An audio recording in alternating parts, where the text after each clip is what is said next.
grade 6. So, ang third floor are occupying the third floor, grade 6 learners. Tapos, ang second floor, grade 5.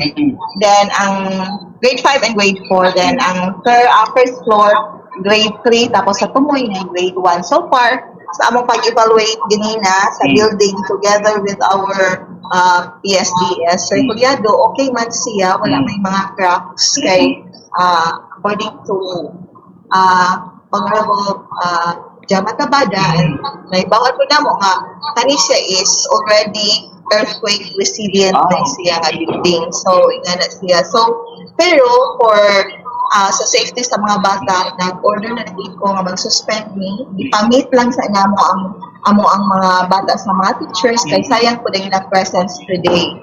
So, sayang. So, for 30 minutes, bali nag-debriefing about earthquake, something orientation, kay karang nga week is one pa man siya, opening lang sila ng activities supposedly. So, mao na to, ang ilang pinaka-main is nag-orient sa mga bata about sa earthquake, sa buhaton, tapos nag-ila-ila for 30 minutes. After that, i-suspend din ako ang klase. So, ang imong pangutana ganina as to when. So, ako po totally dependent po kung sa directive sa taas. If ever na pa yung mga aftershocks, so siguro, that's the time na being the school head, hindi mo napuntang mga laka nga kung kusog jud siya tomorrow, siguro makasuspend na punta klase if ever. Pero depende po na sa mga ginikanan kung dili nila pa eskwelahon. Kung na-directive tahay kung wala nagilinog tomorrow or karong adlaw, so mo declare gyud nga na klase ma. But then kung ang mga parents mingon nga dili na mo pa klase ko nana o that's their discretion. Ana lang sir. Pero ma'am, kaganina sa imong pag-inspection naman na doon na ba yung mga kita na to na dili kasarangan sa mga building na to? So far, mao na magito na lang yung mga hairline cracks kay katong malinog-linog lagi las kuya. So, mao ra may gihapon siya. Wala ko nakita nga kuan. Nadungag ato nga mga cracks. Pangutila mo population mo? Sa ako ang pagkuan ganina, initial, gahapon na naging ko, nagdamang gihapon ko din, Saturday and Sunday, I was here.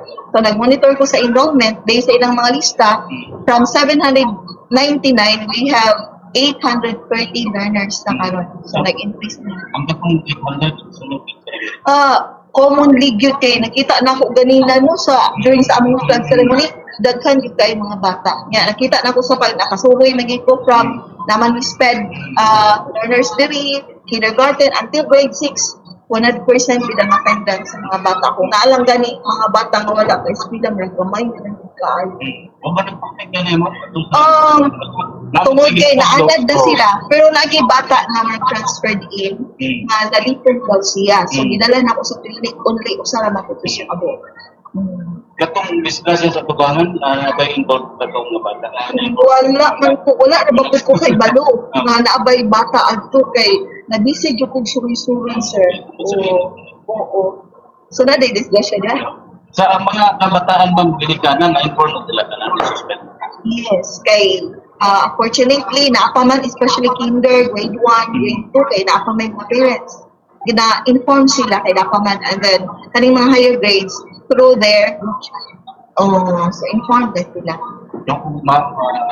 Kung wala na lang gilinog, Lord, wala na gilintana, balik na sa klase. Kaya excited ba yan? Makita na ako sa mga nang sa mga bata, no?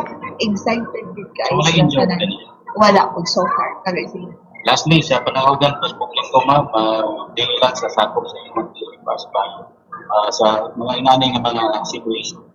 Okay, so sa inani ng mga situation, ang pinaka-importante ginato ng patong is kalma lang kita, presence of mind. So, katong ako ang mga na-learn about earthquake drill, ato na gitong i-apply. So, ismaw gina siya. Di lang kita magpanik, tapos before ta mudagan, tapos ang pahinayon mo kay mudagan ka nga kuan, that's the time na magka-stampede na hinuon. So, dako na hinuon ang problema. So, daghan na hinuon yung mga injury or ma-injured na. Yung anak ba magka-stampede. Okay. Thank you, ma'am. Yes, good morning. Salamat kaayo. Bongo Binbars. Bongo Binbars. Yes, bumurin. Kining ihap nga gi-mention ni ma'am, no, ihap mga magtutudlo diha apil na ba ding high school ani kay murag integrated naman ni karon? Okay. So, dili na sir, this is purely elementary. So, before, I think 2 years ago na pa diri kuan mga high school. So, kuan na sila, naglahi na sila. Oh, purely elementary, SPED learners, kindergarten up to grade Aha. 6. Ana lang. Oh. Yes, ma'am. I think so. Okay. Sige. Okay. Moto Bombore.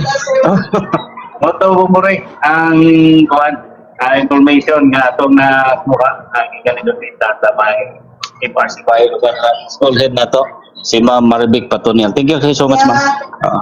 So muna ang sitwasyon Kinsa diri apelido Bombore. aning principal diha Bumbubin Bars? Patonial. Madronial. Patonial. Patonial. Oo. So muna ang sitwasyon gikan diri dapita sa may FRC Bayan. Obas para sa nagbalita, this is Bumbo Radio Philippines number 1. Ang most trusted source of news and information, Basta Radio. Bumbo!